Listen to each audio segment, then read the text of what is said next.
Cet exercice-là, c'est une question de cours. On nous donne deux vecteurs et on veut montrer que le produit scalaire peut s'écrire de deux façons. C'est-à-dire que si on le définit comme étant la somme des produits des composantes des vecteurs, alors on peut aussi montrer que le produit scalaire s'écrit comme étant le produit des normes fois le cosinus de l'angle entre les deux. On va montrer que ça, cette écriture-là, implique qu'on va pouvoir l'écrire sous cette formule. Alors comment on va faire? On va rappeler ce qu'on a fait en cours, on va passer par les coordonnées polaires. Alors première étape, déjà, on va calculer les modules de U et de V. Donc le module de U, on sait la racine carrée de U1 au carré plus U2 au carré. On a des vecteurs qui n'ont que deux composantes, mais cette formule-là, elle marche aussi avec d'autres vecteurs. Donc, pour l'instant, dans le cadre du cours, on restera là-dessus. Pour le module de V, c'est la racine carrée de V1 au carré plus V2 au carré.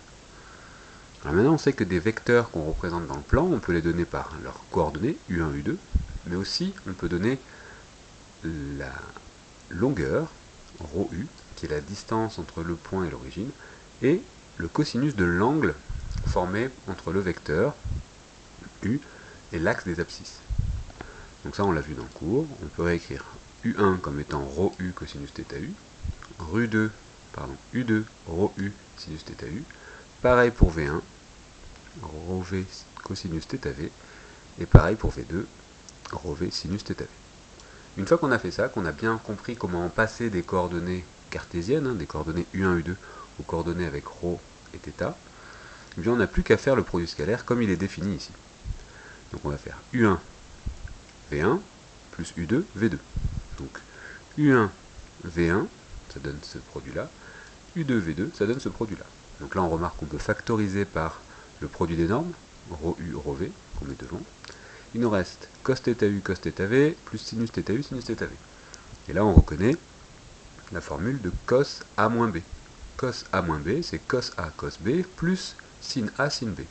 Donc on obtient directement ce résultat-là.